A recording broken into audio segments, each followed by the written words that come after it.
Good morning everyone. एक बार फिर से आप सभी का क्रेजी जी के ट्रिक के डेली करंट अफेयर की सीरीज में स्वागत है। तो आइए आज के सेशन को शुरू करते हैं। 7 सितंबर के सभी करंट अफेयर को एक एक करके यहां पर हम डिटेल में डिस्कस कर लेते हैं। एक एक फैक्ट को, एक एक क्वेश्चन को ध्यान से सुनिएगा। 7 सितंबर है आज। आज क्या है आप सभी को पता होना चाहिए। आज है गणेश चतुर्थी। वक्रतुंड महाकाय सूर्यकोटि संप्रभ निर्विघ्नं कुर्मे देवो सर्व कार्येषु सर्वदा। मतलब जो घुमावदार सूंड वाले हैं, जिनका शरीर बहुत ही विशालकाय हैं, जो हजारों सूर्य के समान प्रतिभाशाली हैं, ऐसे गणेश जी महाराज हमारे सभी कार्यों को बिना विघ्न के पूरा करें और हमारे सारे विघ्न हरे। इसी के साथ आप सभी को गणेश चतुर्थी की बहुत बहुत शुभकामनाएं। गणेश जी, हनुमान जी महाराज और भोलेनाथ जी, ये ऐसे देवता हैं पौराणिक मान्यताओं के अनुसार जो कि सबसे जल्दी प्रसन्न होते हैं, ऐसे भगवान हैं। ओके, तो गणेश चतुर्थी की आप सभी को शुभकामनाएं। और आप सभी को गणेश चतुर्थी के उपलक्ष्य में क्रेजी जी के ट्रिक और रूट एप्लीकेशन पर सभी कोर्सेस अप टू 80% तक ऑफ में अवेलेबल है। तो आप बिना देर किए इस छूट का फायदा उठाइएगा। रूट एप्लीकेशन और क्रेजी जी के ट्रिक एप्लीकेशन को प्ले स्टोर से डाउनलोड कर लीजिए। देखिए, काफी मैं कमेंट देखता हूं जो शायद जिनको एप्लीकेशन में कुछ भी प्रॉब्लम आता है, तो आप इस नंबर पर कॉल करके अपनी क्वेरी सॉल्व करवा सकते हैं। मैंने आपको काफी बार बोला है, आप व्हाट्सएप पर ड्रॉप कर दीजिए, मैसेज ड्रॉप कर दीजिए या फिर आप कॉल कर लीजिए, तो आपकी प्रॉब्लम यहां पर सॉल्व हो जाएगी। आपको कोई भी पीडीएफ चाहिए, कोई भी कोर्स चाहिए, तो 80% तक ऑफ में आपको गणेश चतुर्थी के उपलक्ष्य में अवेलेबल है रूट एप्लीकेशन और क्रेजी जीके ट्रिक एप्लीकेशन पर। आइए शुरू करते हैं 7 सितंबर के करंट अफेयर में। सबसे पहला इंपॉर्टेंट क्वेश्चन, मिशेल बर्नियर किस देश के पीएम नियुक्त किए गए। मिशेल बर्नियर की बात करें तो यह हाल ही में नए पीएम बने हैं फ्रांस के। फ्रांस एक यूरोपीय देश है, आप सभी को पता है। अभी तक यहां के प्रधानमंत्री के पद पर गैब्रियल अत्तल थे, लेकिन इनके स्थान पर अब फ्रांस का नया पीएम नियुक्त किया गया है। किसे? तो मिशेल बर्नियर को। ओके, तो पीएम हो गए नए फ्रांस के मिशेल बर्नियर, जो कि फ्रांस में राइट विंग रिपब्लिकन पार्टी के मेंबर है। फ्रांस के नए पीएम, इन्हें वहां पर अपॉइंट किया है वहां के प्रेसिडेंट इमैनुअल मैक्रोन ने। तो आपको दो चीजें पता चली, फ्रांस के नए पीएम कौन, मिशेल बर्नियर, और फ्रांस के वर्तमान में प्रेसिडेंट के पद पर कौन, तो ये हो गए इमैनुअल मैक्रोन। ठीक है, फ्रांस यूरोपीय देश है। अगर आप यहां पर मैप में देखेंगे तो आई थिंक आपको ज्यादा अच्छा समझ में आएगा। ये है, आप यूरोप देखेंगे और पर्टिकुलर यहां पर आपको देखने को मिलेगा फ्रांस। पड़ोसी देशों की बात करते हैं तो फ्रांस की कैपिटल क्या है? पेरिस, है ना। पेरिस सीन नदी के तट पर स्थित है। हाल ही में ओलंपिक का आयोजन फ्रांस के पेरिस में हुआ है, सीन नदी के तट पर। फ्रांस के पड़ोसी देशों की बात करें तो देखिए, बेल्जियम इससे बाउंड्री साझा करता है। लग्जमबर्ग, आपको छोटा सा एरिया दिखाई देगा यहां पर लग्जमबर्ग का। इधर से आएंगे तो ये जर्मनी का एरिया है। पूर्व में स्विट्जरलैंड देखने को मिल जाएगा, इटली देखने को मिल जाएगा, और इसके दक्षिण पश्चिम में अगर हम जाएंगे तो हमें स्पेन देखने को मिल जाएगा, है ना। फ्रांस के पश्चिम में हमको नॉर्थ अटलांटिक ओशियन देखने को मिलेगा। इसके दक्षिण में मेडिटेरियन सी देखने को मिलेगा, भूमध्य सागर। और उत्तर में जाएंगे तो कल हमने बात की थी इंग्लिश चैनल की, है ना। तो ये ब्रिटेन और फ्रांस के मध्य में ये जो एरिया है इंग्लिश चैनल का है ना। इंग्लिश चैनल की कल हमने डिटेल में बात की थी। तो ये फ्रांस से यूरोप का देश। नए पीएम कौन बने? तो ये बने हैं कौन? ये बने हैं मिशेल बर्नियर। याद रखिएगा, इंपॉर्टेंट है। आगे आइए, स्पेन में आयोजित अंडर 20 कुश्ती वर्ल्ड चैंपियनशिप में ज्योति बैरवाल ने कितने किलोग्राम भार वर्ग में गोल्ड मेडल अपने नाम किया। पहला फैक्ट हम लेंगे कि भैया अंडर 20 कुश्ती वर्ल्ड कप का आयोजन कहां किया गया, वर्ल्ड चैंपियनशिप का आयोजन कहां किया गया। तो आयोजन किया जा रहा है स्पेन में। यहां पर भारत की ज्योति बैरवाल ने हाल ही में 76 किलोग्राम वेट कैटेगरी में गोल्ड अपने नाम किया है रेसलिंग में। तो इंपॉर्टेंट है, ध्यान रखिएगा। यह है हमारी ज्योति बैरवाल। ठीक है, अंडर 20 रेसलिंग वर्ल्ड चैंपियनशिप का आयोजन 2 से लेकर 8 सितंबर तक स्पेन में किया जा रहा है। अलग अलग 3 कैटेगरीज में रेसलिंग यहां पर खेली जा रही है। एक है मेंस फ्री स्टाइल, एक है ग्रीको रोमन, ठीक है, और एक है विमेंस फ्री स्टाइल। एक सेशन में मैं आपको पहले भी बता चुका हूं इन तीनों में डिफरेंस क्या है। देखिए, फ्री स्टाइल रेसलिंग में बॉडी के किसी भी अंग से यूज करके फ्री रहते हैं कि भाई आप कुश्ती में आप पछाड़ मारिए, आप कुश्ती लड़िए, मतलब पैर से पकड़कर या फिर कमर से पकड़कर, कहीं भी आप फ्री होते हैं रेसलिंग करने के लिए। पुरुषों के लिए भी अलग अलग कैटेगरी होती है और महिलाओं के लिए भी अलग अलग कैटेगरी होती है इसमें, वेट के हिसाब से 50, 53, 57, 76, है ना, जिसमें ज्योति लेकर आई है। तो ग्रीको रोमन रेसलिंग की बात करें तो ग्रीको रोमन रेसलिंग में क्या होता है, कमर के ऊपर के हिस्से से पकड़कर ही रेसलिंग की जा सकती है, पैरों या फिर कमर के नीचे के हिस्सों में नहीं जाया जा सकता। तो ये पुरुषों के लिए अलग अलग वेट कैटेगरी यहां पर अनाउंस की गई थी। दूसरी, तीसरी है विमेंस फ्री स्टाइल रेसलिंग। इसमें भी अलग अलग भार वर्ग के अलग अलग कैटेगरी में महिलाएं रेसलिंग करती है। हम यहां पर बात कर रहे हैं ज्योति बैरवाल की। तो इन्होंने फ्री स्टाइल कैटेगरी में 76 किलोग्राम वेट कैटेगरी में गोल्ड अपने नाम किया है अंडर 20 रेसलिंग वर्ल्ड चैंपियनशिप में। इन्होंने यूक्रेन की मारिया ऑर्लेविच को हराकर यह गोल्ड जीता। ज्योति बैरवाल 76 किलोग्राम वेट कैटेगरी। वैसे अभी तक 8 तारीख को यह खत्म होगी प्रतियोगिता। अभी तक हम 3 मेडल यहां पर लेकर आए हैं। एक तो जीत के आई है Jyoti Bairwal women's 76 kilogram weight category. इसके अलावा कोमल 59 किलोग्राम वेट कैटेगरी में ब्रॉन्ज लेकर आई है। और सृष्टि की बात करें तो ये 68 किलोग्राम वेट कैटेगरी में ब्रॉन्ज इन्होंने अपने नाम किया। तो 3 अभी तक मेडल आए हैं हमारे पास अंडर 20 वर्ल्ड रेसलिंग चैंपियनशिप। 1969 में इसकी शुरुआत हुई थी। यूनाइटेड वर्ल्ड रेसलिंग इसका आयोजन करवाती है। इस बार 2024 में आयोजन कहां पर हो रहा है, स्पेन में, ठीक है। ज्योति बैरवाल कितने किलोग्राम भार वर्ग में इन्होंने गोल्ड अपने नाम किया, तो ज्योति बैरवाल की बात करें 76 किलोग्राम वेट कैटेगरी में इन्होंने गोल्ड जीता है। निम्नलिखित में से ओणम फेस्टिवल किस राज्य में सेलिब्रेट किया जाता है। तो ओणम फेस्टिवल की बात करें तो यह दक्षिण भारत में स्पेशली केरला में सबसे ज्यादा सेलिब्रेट किया जाता है। केरला का एक स्थानीय फेस्टिवल है ओणम। एक पौराणिक आप पात्र देखेंगे भारतीय सभ्यता में, राजा बलि, है ना, जिनसे 3 पग भूमि मांगी थी भगवान ने वामन अवतार में। तो उन राजा बलि, जिन्हें वहां पर महाबली भी कहा जाता है, इनके सम्मान में ओणम फेस्टिवल केरल में आयोजित किया जाता है। नॉर्मली ये फसल फेस्टिवल के रूप में सेलिब्रेट किया जाता है। 10 दिन तक चलता है। नॉर्मली आयोजित कब किया जाता है, तो मलयालम कैलेंडर माह चिंगम में इसका आयोजन किया जाता है। यह टाइम पीरियड मिड अगस्त से लेकर मिड सितंबर तक हर बार देखने को मिलता है, इस टाइम में आता है। और 10 दिन तक केरल में आयोजित किया जाता है ओणम फेस्टिवल, राजा बलि के सम्मान में। उन्हें वहां पर किंग महाबली कहा जाता है। कहां पर, केरल में, है ना। काफी सारे, हाँ, यहां पर एक चीज और, ओणम फेस्टिवल का जो पहला दिन होता है उसे अथम कहा जाता है, जहां से शुरुआत होती है फेस्टिवल की। और अलग अलग चीजें ऑर्गेनाइज की जाती है, जैसे वल्लम काली नौका दौड़, आपने देखा होगा, केरल में काफी फेमस है। पुलिकली बाघ नृत्य किया जाता है। फूलों की रंगोली पुक्कलम बनाई जाती है। पूजा ओना थप्पन के नाम से जानी जाती है। ओणम काली, रस्सा कस्सी, है ना, थुम्बी थुल्लाल महिला नृत्य एक तरह का। तो मुखोटा नृत्य भी किया जाता है कुम्मटी कली के नाम से। तो ये ओणम फेस्टिवल के अलग अलग 10 दिनों तक आयोजित किए जाने वाले प्रतियोगिताएं बोल सकते हैं, त्योहार हैं। तो भाई सेलिब्रेट किया जा रहा है अलग अलग रूप में। हमारा क्वेश्चन ये है कि ओणम फेस्टिवल किस राज्य में आयोजित किया जाता है, तो ये स्पेशली आयोजित किया जाता है केरल। ये आप याद रखना। 6 सितंबर को पीएम नरेंद्र मोदी ने सूरत में जल संचय जन भागीदारी इनिशिएटिव की शुरुआत की।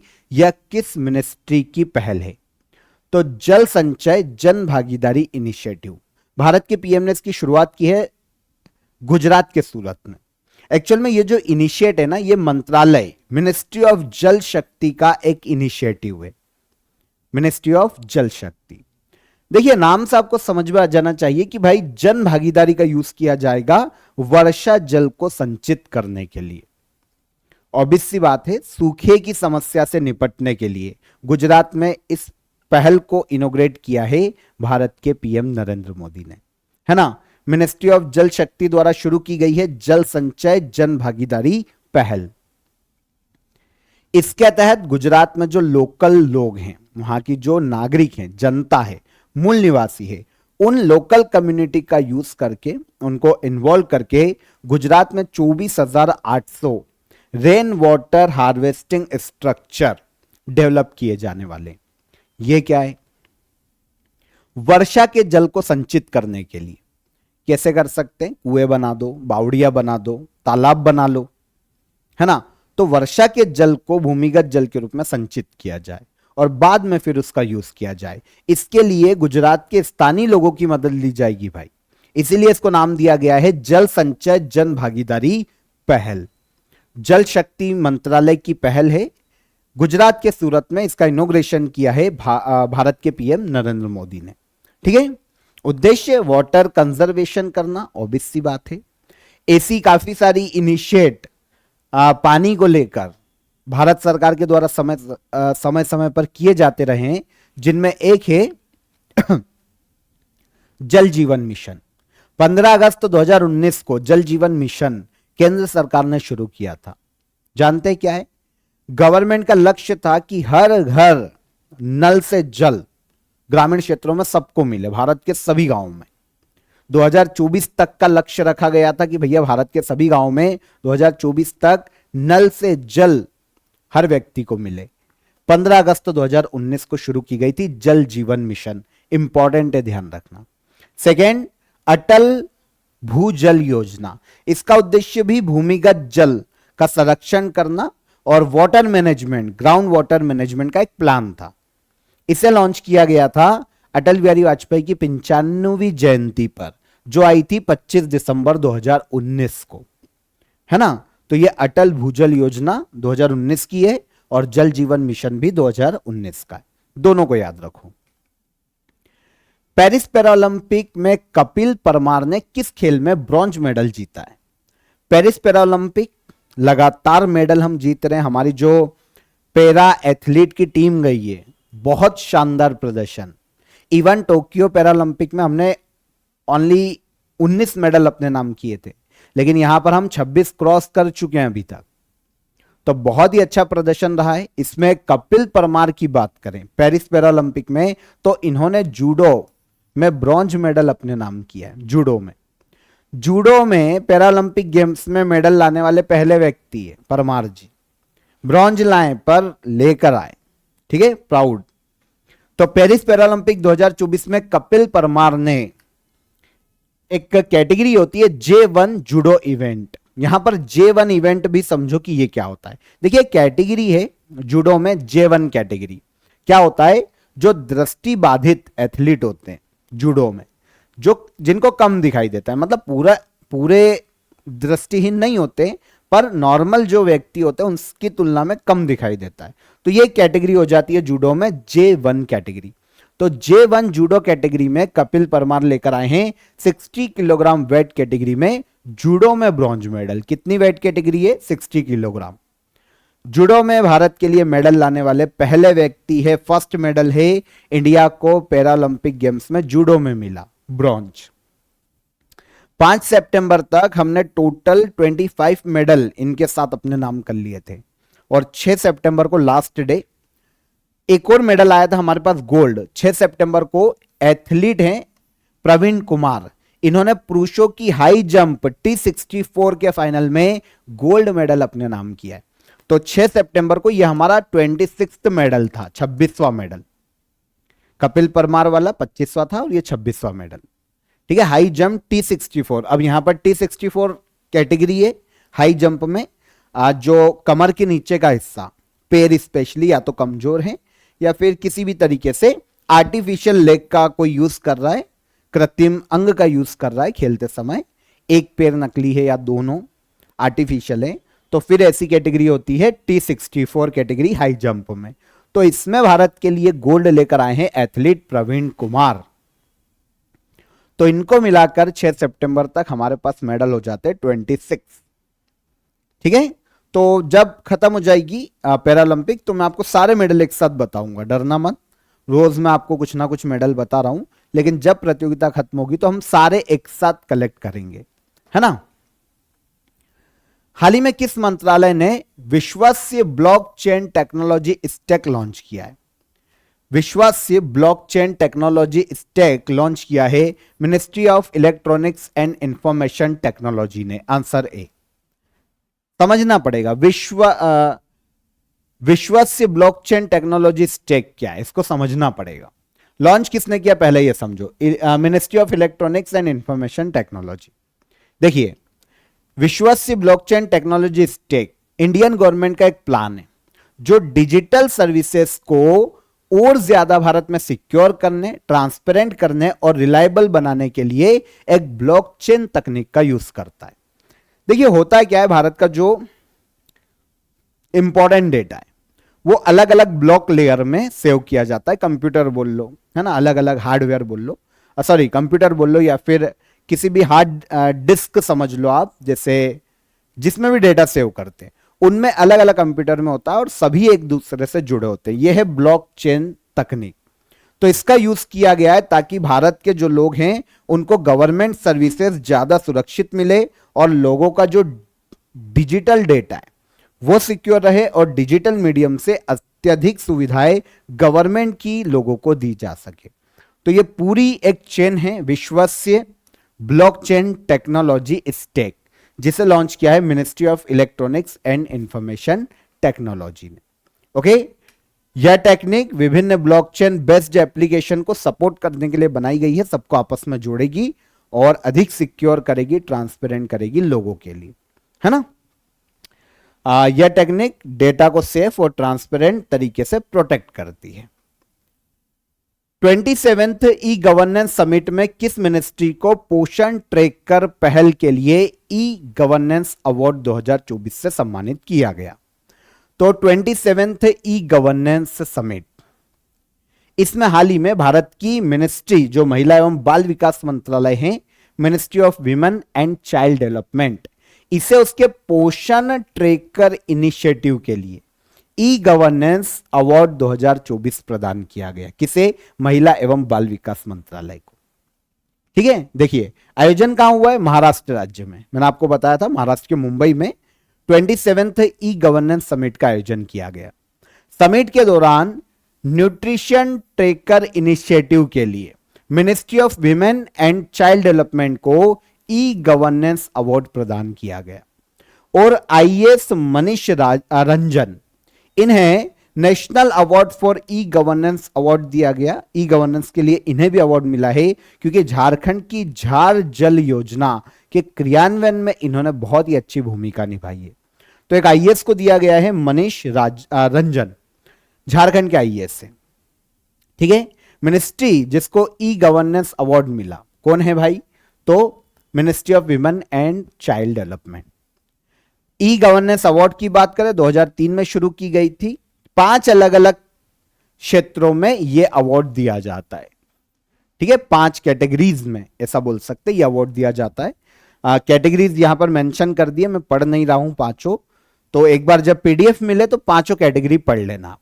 इतने इंपॉर्टेंट नहीं है, तो आप तो केवल इतना याद रखो कि ई गवर्नेंस अवार्ड 2024 में किस मंत्रालय को दिया गया? तो महिला एवं बाल विकास मंत्रालय। ठीक है, और एक ये भी याद कर सकते हो कि 27th ई गवर्नेंस समिट का आयोजन कहां किया गया? तो महाराष्ट्र के मुंबई में। और बाकी जब पीडीएफ मिले फ्री ऑफ कॉस्ट है आपके लिए, क्रेजी जीके ट्रिक के एप्लीकेशन पे मिल जाएगी आपको। डेली करंट अफेयर का फोल्डर दिखेगा फ्रंट पेज पे, उसमें इंटर होना, आपको डेली करंट अफेयर की पीडीएफ रोज की फ्री ऑफ कॉस्ट मिलती है। वहां पर कलेक्ट करो, एक बार पढ़ लेना सारे, या फिर पोस्ट करके भी पढ़ सकते हो, वो 3 और ये 2। आगे आइए। पीएम नरेंद्र मोदी की सिंगापुर यात्रा के दौरान भारत और सिंगापुर के मध्य में कितने समझौते हुए हैं? तो अभी भारत के पीएम सिंगापुर की यात्रा पर थे। दक्षिण पूर्वी एशियाई देश है। यहां पर भारत और सिंगापुर के मध्य में 4 समझौते पर भारत के पीएम नरेंद्र मोदी सहमत हुए हैं। ठीक है, सिंगापुर के जो राष्ट्रपति है थरमन शनमुगरत्नम, इन्होंने और भारत के पीएम नरेंद्र मोदी के मध्य में 4 समझौते, 4 एग्रीमेंट नॉर्मली हुए हैं। कितने? 4। आंसर मिल गया। ठीक है, देखिए चारों एग्रीमेंट नॉर्मली सेमीकंडक्टर इकोसिस्टम में सहयोग किया जाएगा, एक दूसरे को डिजिटल टेक्नोलॉजीज में सहयोग किया जाएगा, स्किल डेवलपमेंट में सहयोग किया जाएगा और एजुकेशन एंड हेल्थ केयर में एक दूसरे का सहयोग किया जाएगा। इसके अलावा भारत के पीएम ने कुछ अनाउंसमेंट भी किए हैं। ये तो समझौते हो गए 4। अनाउंसमेंट की बात करें तो भारत के पीएम नरेंद्र मोदी ने दोनों देशों के बीच में कल्चरल बॉन्ड्स को मजबूत करने के लिए सिंगापुर में दुनिया का पहला थिरुवल्लुवर कल्चरल सेंटर खोलने की घोषणा की। तो अगर कभी क्वेश्चन ऐसा आ जाए कि दुनिया का पहला तिरुवल्लुवर कल्चरल सेंटर कहां खोला जाएगा, तो सिंगापुर में। ओके, तिरुवल्लुवर को जानते हैं, एक तमिल कवि और संत रहे तिरुवल्लुवर। हमने काफी बार इनके बारे में डिस्कस किया है, इनकी जब स्टेच्यू था उस पर भी डिस्कस किया था। तमिल संस्कृति को प्रमोट करने के लिए तिरुवल्लुवर को काफी जाना जाता है। संत थे केरल के, दक्षिण भारत के बोल सकते हैं हम, ठीक है ना, तमिल, सॉरी केरल नहीं, तमिलनाडु, तमिल पृष्ठभूमि के। तो तिरुवल्लुवर कल्चरल सेंटर कहां खोला जाएगा? वर्ल्ड का पहला, सिंगापुर में। यह घोषणा की है भारत के पीएम ने। और भारत और सिंगापुर के मध्य में 4 एग्रीमेंट पर हस्ताक्षर हुए हैं दोनों देशों के मध्य में। राजस्थान राज्य सरकार ने पुलिस बल में महिलाओं को कितने प्रतिशत आरक्षण देने की घोषणा की? तो राजस्थान सरकार ने पुलिस बल में महिलाओं को 33%, 33%, जिसको हम 1/3 भी बोल सकते हैं, 33% तक आरक्षण देने के एक कानून को मंजूरी दे दी है राजस्थान गवर्नमेंट ने। अब जो राजस्थान की पुलिस व्यवस्था है ना, उसमें 33% महिलाएं होगी। राजस्थान में स्टेट पुलिस सब ऑर्डिनेट सर्विस 1989 एक कानून है, इसमें संशोधन किया गया है और पुलिस फोर्स में महिलाओं को 33% रिजर्वेशन विमेन को दे दिया गया राजस्थान राज्य में। लास्ट क्वेश्चन, हाल ही में चर्चा में रहे कोन्याक किस राज्य की सबसे बड़ी जनजाति है? कोन्याक सबसे बड़ी जनजाति है नागालैंड की। अभी सुर्खियों में क्यों है जानते हैं? कोन्याक जनजाति जो ट्राइबल से नागालैंड की, उन्होंने भाई डिमांड की है कि असम बॉर्डर मैप को सुधारा जाए।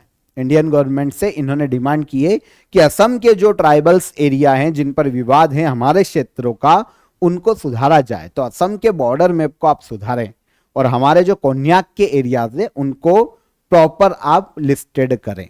ठीक है, तो ये डिमांड है नागालैंड की कोन्याक ट्राइब्स की। नागालैंड की नागा कम्युनिटी की एक उप समुदाय के रूप में इन्हें देखा जाता है। नागालैंड की सबसे बड़ी जनजाति है कोन्याक ट्राइब्स। ठीक है, चेहरे पर गुदाई की शाही से इनको पहचाना जा सकता है। मतलब इनकी परंपरा है कि चेहरे पर भी गोदना गुदवाए जाते हैं कोन्याक जनजाति में।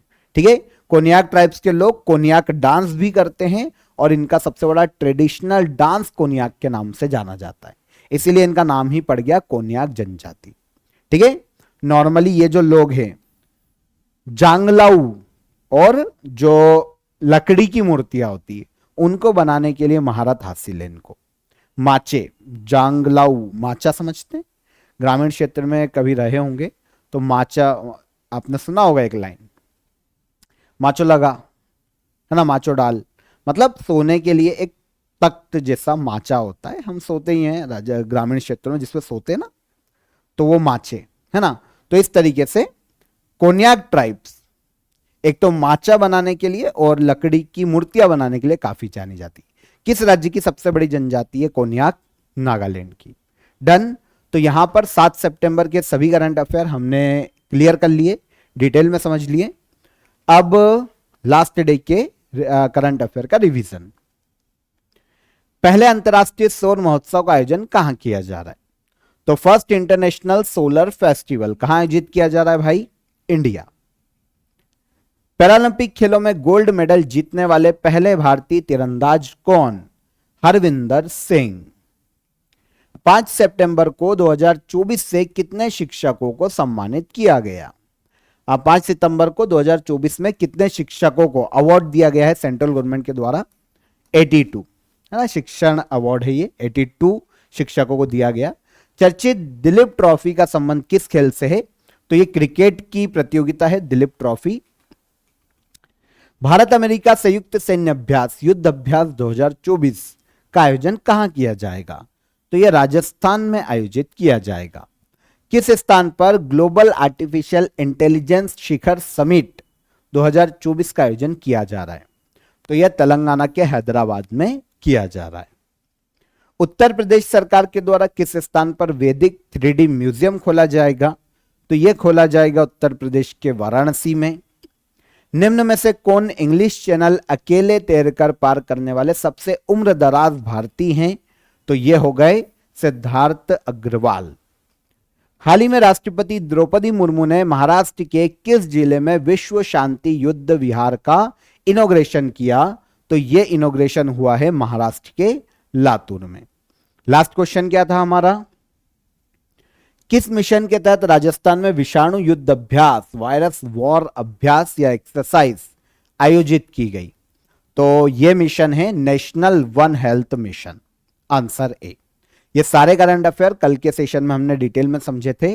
अब क्वेश्चन ऑफ द डे का आंसर ले लें लास्ट सेशन का। आदि चुंचनगिरी सेंचुरी भारत के किस राज्य में स्थित है? तो यह देखने को मिलेगी भारत के कर्नाटका राज्य में।